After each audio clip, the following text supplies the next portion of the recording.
दर्शकों नमस्कार। देवांशी कार्यक्रम में आप सभी का स्वागत है। आज इस कार्यक्रम में हम बात करने वाले हैं सशक्त महिला सशक्त समाज विषय पर, और इस विषय पर विस्तार से चर्चा करने के लिए आज हमारे साथ स्टूडियो में उपस्थित हैं भाषा एवं संस्कृति विभाग से प्रकाशन में हम बात करेंगे सहायक निदेशक के पद पर कार्यरत अलका कैंथला जी की। तो मैम, कार्यक्रम में आपका बहुत बहुत स्वागत है। और दर्शकों, आपसे बात करें तो नारी तू नारायणी, ऐसी कई उपमाएं कवियों ने अपनी लेखनी से नारी को दे डाली, और ये वही नारी है जो ममता त्याग की मूरत है। अगर एक नारी शिक्षित है तो न सिर्फ वो खुद शिक्षित होगी बल्कि अपने परिवार को शिक्षित करेगी और पूरे समाज को भी शिक्षित करेगी।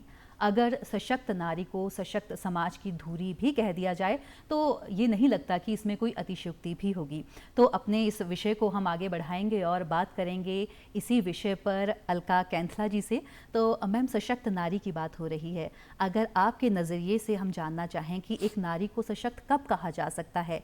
वो पढ़ी लिखी है तब सशक्त है, या शारीरिक रूप से सशक्त है, या फिर आत्मनिर्भर है तब आप उसको सशक्त मानेंगी? क्या कहना चाहेंगी इस पर आप? सबसे पहले तो मैं आपका धन्यवाद करना चाहूँगी मोनिका जी कि आज आपने मुझे इस देवांशी कार्यक्रम में बुलाया जी। जैसा कि आप कह रहे हैं कि नारी सशक्त कब है जी। नारी सशक्त तब मानी जाएगी कि जब नारी शिक्षित है जी। क्योंकि नारी शिक्षित है तो परिवार शिक्षित है, परिवार शिक्षित है तो समाज शिक्षित है, और समाज का शिक्षित होने का अर्थ है कि अपने आप में एक पूर्ण समाज का शिक्षित और सशक्त होना जी। तो आपसे शुरुआत करना चाहेंगे। आपके विचार तो हमने जान लिए सशक्तिकरण पर कि अगर महिला सशक्त है तो क्या कुछ हो सकता है। आप अपने बारे में बताइए, अपने बचपन के बारे में बताइए, कहाँ से बिलोंग करती हैं आप और कैसे ये सफ़र शुरू हुआ भाषा एवं संस्कृति विभाग में सहायक निदेशक के पद पर कार्यरत होने तक का जी। मोनिका जी, मेरा जन्म यहीं शिमला में वर्ष 1967 में हुआ जी। मेरे परिवार में जो मेरे माता पिता हैं वो शिक्षक के पद पर ही कार्यरत थे जी। और शुरू से ही एक प्रेरणा स्वरूप आप कह सकते हैं कि जो एक घर का वातावरण ऐसा रहा कि उन लोगों ने हमें शुरू से ही प्रेरित किया कि हम एक अच्छे संस्कार उन्होंने हमें अपने जीवन में दिए और हमें प्रेरित किया कि हम समाज के प्रति अपना योगदान दें। और शिक्षा दीक्षा जो मेरी है, जैसा कि मैं आपको से बताऊं, मेरी शिक्षा दीक्षा यहीं शिमला में, प्रारंभिक शिक्षा मेरी शिमला में ही हुई जी। उसके पश्चात जो मेरी कॉलेज स्तर की शिक्षा है वो मैंने एसडी कॉलेज अंबाला कैंट से हासिल की। उसके पश्चात मैंने आईटीआई में स्टेनोग्राफी इंग्लिश का डिप्लोमा किया, और उसी दौरान ये डिप्लोमा करते करते वर्ष 1989 में जो है मेरी नियुक्ति भाषा और संस्कृति विभाग में लिपिक के तौर पर हुई जी। और लिपिक के पद से आज मैं भगवान का बहुत शुक्रगुजार हूँ कि मैं सहायक निदेशक प्रकाशन के पद तक पहुँची हूँ जी। आपने बताया कि आपकी जो प्रारंभिक शिक्षा थी वो शिमला में ही हुई और उसके बाद आप अंबाला चली गई जी। तो जैसे सशक्त महिला की बात की जाती है, महिलाओं को सशक्त करने में पेरेंट्स का कितना इम्पोर्टेंट रोल रहता है? क्योंकि अगर पेरेंट्स की अनुमति नहीं होती तो शायद आप अंबाला तक पहुंच भी नहीं पाती। तो कैसे कन्विंस किया आपने उनको कि हाँ, आपने खुद अपना आइडिया रखा कि मुझे अंबाला में पढ़ाई करनी है आगे की, या कोई और रीज़न था? नहीं मोनिका जी, मैं आपसे बताना चाहूँगी कि जैसे कि मैंने आपको कहा कि मेरी जो प्रारंभिक शिक्षा है वो शिमला में हुई। उसके पश्चात जो मेरे माता पिता थे उनका जो स्थानांतरण है वो यहाँ शिमला से जिला सिरमौर में हो गया।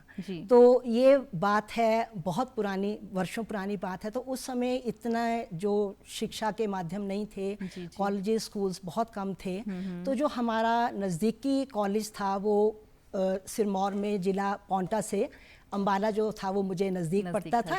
तो मेरे पेरेंट्स का, जैसा कि मैंने बताया कि मेरा शिक्षा में बहुत रुझान था, और मेरे पेरेंट्स में मेरे माता पिता भी यही चाहते थे कि भी एक जो हमारी बेटी है वो पूर्ण रूप से शिक्षित हो। इसीलिए उन्होंने मुझे प्रोत्साहित किया और कॉलेज की जो शिक्षा मेरी है वो फिर अंबाला से हुई। मुझे अंबाला भेजा जी। परिवार ने आपको फुल सपोर्ट दिया कि अगर आप कहीं जाना चाहते हैं, पढ़ना चाहते हैं तो आप अपनी मर्जी से पढ़ सकती हैं। कई बार पेरेंट्स का इंटरेस्ट रहता है कि हम एजुकेशन की फील्ड में हैं या इंजीनियरिंग साइड में हैं तो बच्चा भी उसी फील्ड में जाए। क्या इस तरह का कोई प्रेशर था या आपको फ्री रखा गया था कि आपकी अपनी चॉइस है, जिस भी फील्ड में जाना चाहते हैं खुशी से जा सकते हैं? नहीं, ऐसा इस तरह का प्रेशर तो मेरे माता पिता द्वारा मुझे कभी भी नहीं दिया गया। उन्होंने हम परिवार में हम 3 भाई बहन हैं, उन्होंने हमें शुरू से ही कहा कि जो आपकी अपनी इच्छा है, जिस क्षेत्र में आप जाना चाहते हैं उसके लिए आप पूर्ण रूप से स्वतंत्र हैं। ऐसा कोई प्रेशर मेरे माता पिता द्वारा हमें नहीं दिया गया। पर हाँ, मेरे पिताजी का ज़रूर ये रुझान रहता था कि जैसे वो दोनों शिक्षा क्षेत्र में थे, तो मैं भी अगर उस शिक्षा क्षेत्र को अपनाऊं तो उन्हें खुशी महसूस होती। लेकिन मोनिका जी, मैं आपको बताना चाहूँगी कि मुझे शिक्षा क्षेत्र में जाने का रुझान नहीं था।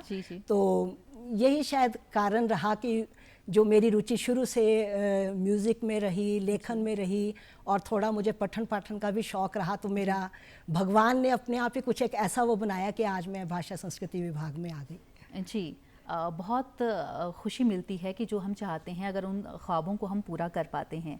धीरे धीरे आप आगे बढ़ती रहीं, तो आपसे ये जानना चाहेंगे कि उस समय से लेकर अभी तक नारी की स्थिति में बहुत ज़्यादा बदलाव आ चुका है, नारी और ज़्यादा सशक्त हो चुकी है।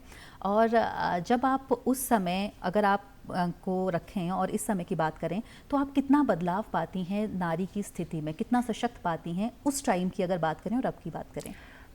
मोनिका जी, बहुत बदलाव आए हैं उस समय में और आज के समय में।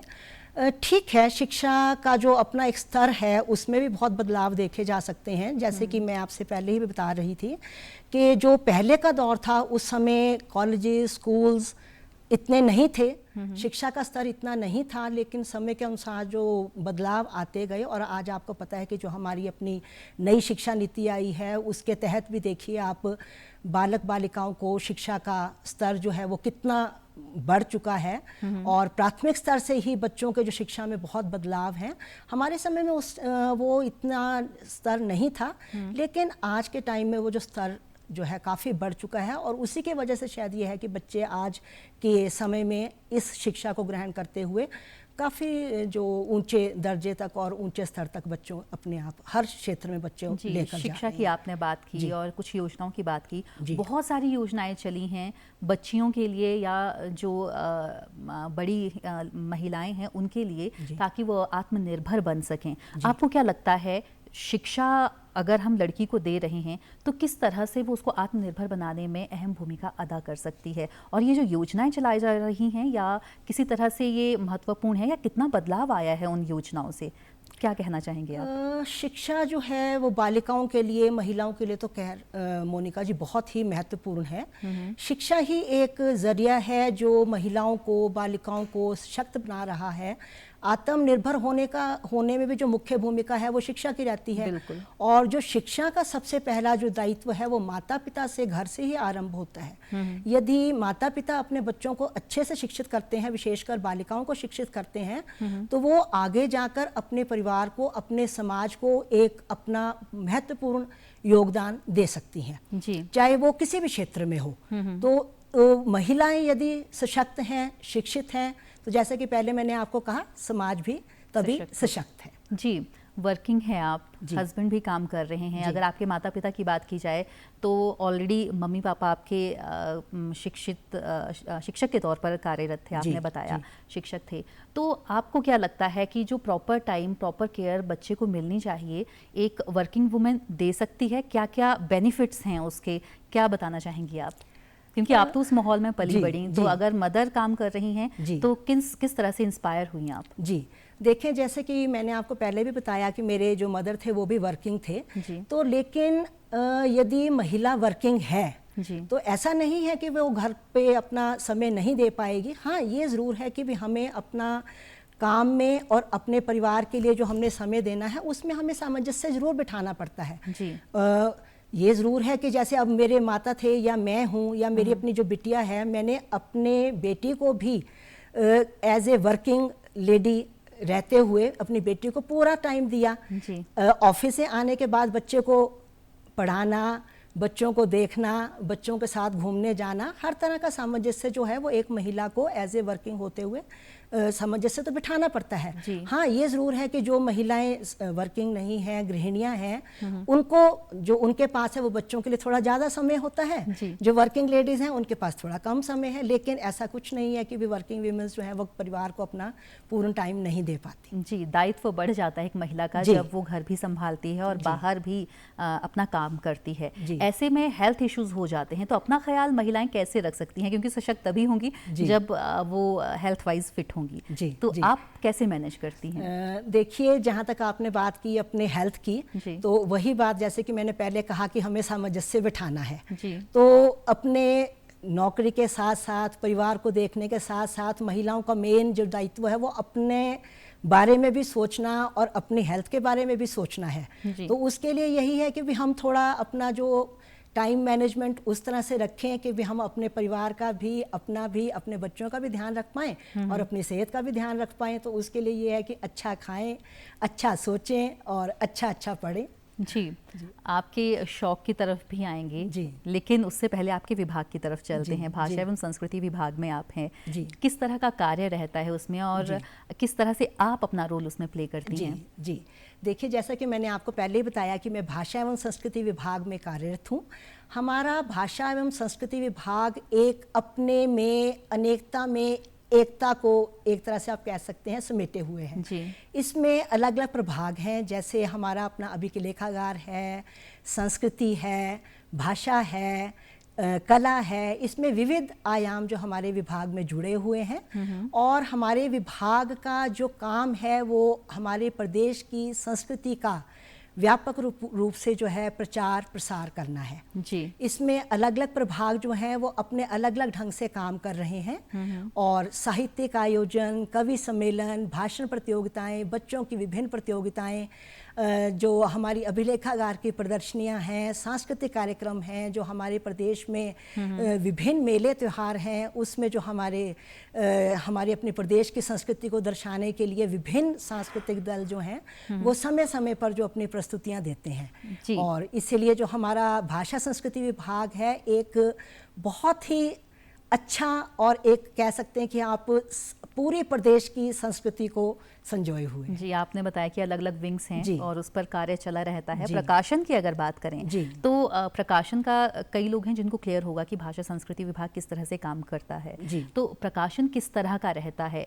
जो यहाँ के साहित्यकार हैं, लेखक हैं, क्या वो भी उसमें प्रकाशन में अपनी जो रचनाएं हैं वो दे सकते हैं, या अपने विभाग का ही आपका पूरा वो कार्य रहता है कि उसी की चीज़ें आप प्रकाशित करते हैं? वो थोड़ा सा अगर दर्शकों को तमाम जितने भी हैं बताएं तो बहुत सी चीज़ें क्लियर हो जाएंगी जी। जैसा कि मैंने आपको बताया कि हमारे विभाग में भिन्न भिन्न प्रभाग हैं, उन्हीं प्रभाग में से एक प्रकाशन प्रभाग भी है जी। जो प्रकाशन प्रभाग है हमारे विभाग का, उसका मुख्य कार्य विभागीय प्रकाशन है जी। विभागीय प्रकाशन के तहत देखिए समय समय पर जो हमारे अपने विभाग के जो अपने अधिकारी हैं, कर्मचारी हैं, उनके माध्यम से, उनके एक टीम वर्क से हमारा विभाग जो है वो अलग अलग प्रकाशन निकालता है, जिसमें हमारी विभाग की संस्कृति हो गई, विभाग के आभूषण हो गए, प्रदेश के आभूषण हो गए, और प्रदेश की संस्कृति है, प्रदेश का खान पान है, रीति रिवाज है, प्रदेश के साहित्य के बारे में आप कह लें, प्रदेश के विभिन्न स्थानों के बारे में कह लें, उन सबको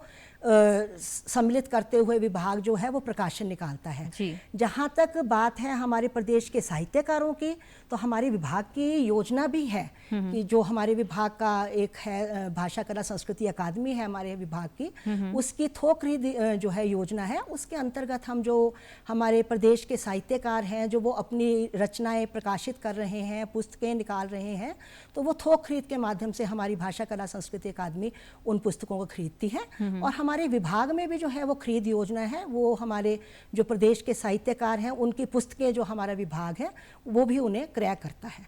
और हमारे विभाग की एक बड़ी लाइब्रेरी है जो राज्य के जो हमारे जो स्टेट म्यूज़ियम है वहाँ पर एक हमारी लाइब्रेरी है, वहाँ पर हमारे जो अपने प्रकाशक हैं, हमारे प्रदेश के साहित्यकार हैं, वो अपनी किताब किताबें उनको वहाँ पर दे सकते हैं। और एक अच्छा जो कलेक्शन हमारी किताबों का है वो हमारे स्टेट म्यूजियम में है। जी, हिमाचल की संस्कृति को और ज़्यादा बढ़ाने में एक अहम भूमिका अदा करता है भाषा एवं संस्कृति विभाग। अगर हम बात करें महिलाओं की, तो महिला दिवस तो हम मनाते हैं, साल में एक बार मनाते हैं, और उसके बाद कितना उसको अपनी लाइफ में इम्प्लीमेंट करते हैं ये कोई नहीं जानता है। आपका विभाग महिलाओं के सशक्तिकरण के लिए किस तरह से कार्य कर रहा है, वो बताइए। जी, देखिए, हमारा विभाग महिलाओं के सशक्तिकरण के लिए भी महत्वपूर्ण भूमिका निभाता है। विभिन्न जो हमारे कार्यक्रम आयोजित होते रहते हैं उसमें हम बराबर की भागीदारी जो है महिलाओं को भी दे रहे हैं। जैसे हमारे कवि सम्मेलन होते हैं, उनमें भी महिलाओं को आमंत्रित किया जाता है। अलग से महिला दिवस के अवसर पर भी हम महिलाओं के लिए विशेष कार्यक्रम जो है वो आयोजित करते हैं। और जो हमारी बालिकाएं हैं उनके लिए भी जिला स्तर पर जो हमारे कार्यक्रम चलते हैं उनमें भी हम बालिकाओं को, महिलाओं को महत्वपूर्ण जो है वो भागीदारी हम देते हैं। और जैसा कि आपने विभिन्न समाचार पत्रों में पढ़ा भी होगा कि जब हमारे प्रदेश स्तर पर जो है मेले त्यौहार होते हैं उनमें महिलाओं की जो है विशेष भूमिका रहती है। महिला मंडल हैं, उनकी विशेष भूमिकाएं रहती हैं। विभाग द्वारा जो है वो शिल्प मेले आयोजित किए जाते हैं, उनमें भी महिलाओं को जो है हम मुख्य जो है वो अहम जो भूमिका उनकी महिलाओं की रहती है।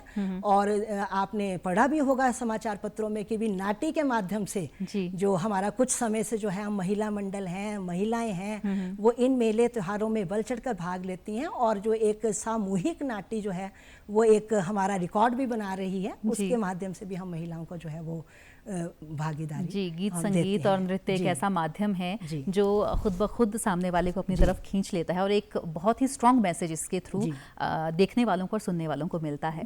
अगर हम आपकी बात करें, अपने लेवल पर आप महिलाओं के लिए क्या करना चाहेंगी या क्या कर चुकी हैं आप? जी, देखिए, जहाँ तक प्रश्न है कि मैं अपने लेवल पर महिलाओं के लिए क्या करना चाहूँगी, तो देखें, अभी तो मैं इतना समय नहीं निकाल पाती, लेकिन जब भी मुझे समय मिलता है कि जो मेरे अपने आसपास जो महिलाएं, ऐसी महिलाएं हैं जो पढ़ी लिखी नहीं हैं, तो मैं उनको मोटिवेट करती रहती हूँ कि वे अपने काम से समय निकाल कर कुछ समय शिक्षा की ओर अवश्य दें। क्योंकि जैसे कि मैंने आपको शुरू में ही कहा कि यदि महिला शिक्षित होगी तो परिवार शिक्षित होगा, और परिवार शिक्षित है तो समाज शिक्षित है। तो इसलिए मेरी पुरजोर कोशिश रहती है कि जो महिलाएं अनपढ़ हैं उनको मैं प्रेरित करूं कि वे शिक्षा की ओर अपना बहुत अच्छी सोच है। अगर महिला शिक्षित होगी, कोई भी उसे धोखा नहीं दे सकता है। वो चीज़ों को पढ़ के, लिख के, समझ के फिर उस पर रिएक्ट करेगी। आपने कहा कि समय जब मुझे मिलेगा तो मैं उस हिसाब से अपना टाइम इस तरह से व्यतीत करना चाहूँगी। फिलहाल जब ऑफिस से आप वापस आती हैं तो अपना टाइम कहाँ कहाँ स्पेंड करती हैं, किन किन चीज़ों को करने का शौक है? आपने पढ़ाई का भी बताया था, वो भी करेंगे, लेकिन थोड़ा सा बताइए अपना टाइम कैसे मैनेज करती हैं? देखिए, जब मैं ऑफिस से वापस आती हूँ तो आपको पता ही है कि महिलाओं के लिए सबसे पहले जो कार्य क्षेत्र है उनका वो ऑफिस और उनका घर परिवार को संभालना, बच्चों के साथ समय व्यतीत करना, अपने जो रिश्तेदार हैं उनको भी देखना होता है। लेकिन जो मेरे अपने शौक हैं, ऑफिस से आने के बाद मैं कुछ समय दूरदर्शन ज़रूर देखती हूँ। और दूरदर्शन में शुरू से ही दूरदर्शन के प्रोग्राम देखना जो है वो पसंद करती हूँ। और मेरे शौक जो हैं वो संगीत सुनना भी मेरा शौक है, और मैं गार्डनिंग भी पसंद करती हूँ। जब मैं रविवार जिस दिन मेरा छुट्टी का दिन होता है तो उस दिन मैं अपना कुछ समय बागवानी को भी देती हूँ, और म्यूज़िक भी सुनती हूँ। और शिमला के जो हैं क्षेत्र हैं, प्रसिद्ध क्षेत्र हैं, घूमने फिरने के स्थान है, तो वहाँ में जब मुझे समय मिलता है तो मैं वहाँ भी जाती हूँ। गार्डनिंग की आपने बात की कि आपको शौक है, तो अपने गार्डन में क्या कुछ लगा के रखा है आपने? मेरा छोटा सा घर है, वहाँ मैंने बालकनी में जो है वो अपने कुछ एक जो मुझे शौक है, जैसे कि मैंने आपको कहा बागवानी का, तो मैंने कुछ पौधे वहाँ पर जो हैं फूलों के वो लगाए हुए हैं। और मुझे बहुत अच्छा लगता है उनके सानिध्य में बैठना। और सुबह ही जब मैं सुबह उठती हूँ और मैं अपनी बालकनी में निकलती हूँ और उन फूलों को निहारती हूँ तो मैं तरोताज़ा हो जाती हूँ। जी, नेचर के जितने नज़दीक रहा जाए उतने ही आप अपने आप को फ्रेश फील करते हैं। और बहुत से पशु पक्षी, पशुओं की तो चलो वो थोड़ा दूर ही रहते हैं, जो पालतू जानवर हैं वही हमें देखने को मिलते हैं, लेकिन पक्षियों की बात की जाए या कीट पतंगों की बात की जाए, फूल एकदम से आकर्षित करते हैं उन्हें अपनी तरफ, और हमें जो हमने कभी देखे भी नहीं होते कई बार उनको भी देखने का मौका मिल जाता है। आपके परिवार के बारे में जानना चाहेंगे, अपनी बेटी की भी आपने बात की, आपके कौन कौन से गुण आपकी बेटी में आ चुके हैं, और क्या सपने संजोए हैं अपनी बेटी के लिए आपने, और कितना इंस्पायर हैं आपसे वो? जी, देखिए मेरे परिवार में मेरी एक ही बेटी है जी। और जैसा कि मैंने आपको कहा कि शिक्षा जो वो बच्चों के लिए, बालिकाओं के लिए विशेष रूप से चाहिए, तो मैंने अपनी बिटिया को शुरू से ही शिक्षित किया और जो हमारे परिवार के संस्कार हैं वो भी मैंने अपनी बेटी में जो है वो डालने की कोशिश की है। और मेरी बिटिया जो है वो शुरू से ही उसको शौक़ है, उसे भी म्यूज़िक का, संगीत का, नृत्य का, मॉडलिंग का उसको शौक़ है। उसने अपनी पढ़ाई के साथ साथ उसने अपनी शिक्षा जो है वो शुरुआती शिक्षा तो उसकी यहीं तारा हॉल शिमला से रही है। उसके बाद जो उसकी शिक्षा है वो चंडीगढ़ से हुई। उसने जो अपना स्नातक स्तर की शिक्षा है वो पंजाब विश्वविद्यालय चंडीगढ़ से पूर्ण की। उसका पढ़ाई के साथ साथ मेरी बिटिया को जो शौक़ रहा वो नृत्य का, संगीत का, मॉडलिंग का, वो उस क्षेत्र में भी सक्रिय है और आज तक भी सक्रिय है। उसने पंजाबी एल्बम्स में भी काम किया है और कुछ एक जो है उसके टीवी सीरीज पंजाबी वो भी उसके आए हैं। आज के जो वर्तमान समय में है मेरी बिटिया वो मास्टर्स के लिए कनाडा में है। तो मेरी बेटियां में भी कुछ संस्कार जो हैं वो मेरे आए हैं। जैसे कि मैंने आपको बताया मुझे म्यूज़िक का शौक़ है, मुझे टीवी देखने का शौक़ है, मुझे गार्डनिंग का शौक़ है, तो वो सारे शौक़ मेरी बिटिया में भी हैं। तो कैसा लगता है जब अपने सपनों को आप अपने बच्चों में पूरा होते हुए देखें, तो किस तरह की फीलिंग आती है जब पहली बार अपने बच्चे को आप स्क्रीन पे देखेंगे? तो एक अलग सा अनुभव होता है। कुछ ऐसा रहा आपका? बिल्कुल बिल्कुल। वो उस मौके को देखना, उसे अनुभव करना, वो एक माता पिता के लिए एक वो बहुत ही जो है वो आनंद का क्षण होता है। जब मेरी बिटिया की फर्स्ट एल्बम आई और उसने हमें फ़ोन कर कर बताया कि मम्मा मेरी एल्बम आ रही है और आप देखें, तो जब हमने उस एल्बम को देखा तो माता पिता का जो वो क्षण है उसे बयां करना मुश्किल है, शब्दों में बयान नहीं किया जा सकता। शब्दों में बयान नहीं किया जा सकता। इमोशंस हैं, महसूस कर सकते हो आप। जी, लेकिन वो जो आनंद के क्षण हैं उसे बताया नहीं जी। कहते हैं कि कोई भी चीज़ हो सीमाओं में रहे तो ही वो सुखदायक होती है। अगर समुद्र जो है अपनी सीमाओं को तोड़कर बाहर आ जाएगा तो प्रलय ही होगा, तो सृष्टि हमें उतनी खूबसूरत नहीं मिलेगी। तो जो महिलाओं के लिए स्टेप्स उठाए जा रहे हैं, उनको स्वतंत्र छोड़ा जा रहा है ताकि वो आत्मनिर्भर हो, आप किस दृष्टि में देखती हैं कि किस तरह से उनको सही दिशा मिले, सही गाइडलाइन मिले, ताकि जिस मकसद से उनको आगे बढ़ाया जा रहा है उस मकसद को वो पा सकें? देखिए, स्वतंत्रता का मतलब मोनिका जी ये नहीं है कि हम उसका एक, आप कह सकते हैं कि हम उसका उल्लंघन करें। जी ठीक है, स्वतंत्रता हमारा अधिकार है। स्वतंत्रता का आनंद अगर हम उसी सीमा में रहते हुए लें तो वो हमारे लिए बहुत अच्छा है। महिलाएं सशक्त हो रही हैं, महिलाएं आत्मनिर्भर हो रही हैं, लेकिन उसके साथ साथ जो हमारी परिवार के वैल्यूज़ हैं, परिवार के संस्कार हैं, वो हमें अपने में आत्मसात किए हुए रहना चाहिए। उन्हें हमें नहीं लांघना चाहिए। ये मेरा अपना विचार है। जी, ये मेरा अपनी संस्कृति को अगर आगे लेकर जाएंगे तभी हमारा हिमाचल और आगे जाएगा। बिल्कुल, ठीक है। सशक्त महिला, सशक्त समाज। जी, महिला सशक्त हो गई, समाज किस तरह से सशक्त हो सकता है, या एक आम आदमी क्या भूमिका निभा सकता है, एक महिला को कैसे आगे बढ़ा सकती है, उस पर क्या कहना चाहेंगे आप? देखिए, महिला को कैसे आगे बढ़ा सकती है, जो आपका ये प्रश्न है बड़ा सही प्रश्न है। महिला को आगे इस तरह बढ़ा पाएगी कि अगर मैं आत्मनिर्भर हूँ तो मेरा एक दायित्व बनता है कि मैं दूसरी महिला को भी उसमें प्रोत्साहित करूँ, उसे शिक्षित करने के लिए प्रेरित करूँ।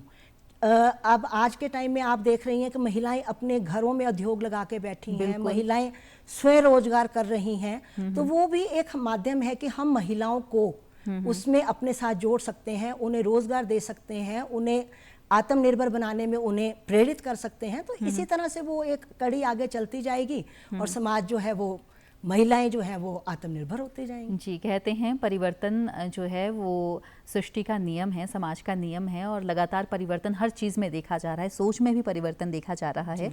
आज की जो यंग जनरेशन है उसे क्या मैसेज देना चाहेंगी आप? यंग जनरेशन को ये मैसेज देना चाहूँगी कि देखिए, पहले के समय में और आज के समय में, जैसे कि मैंने पहले भी आपको कहा कि बहुत अंतर है। उस टाइम की शिक्षा प्रणाली में और आज की शिक्षा प्रणाली में भी बहुत अंतर है।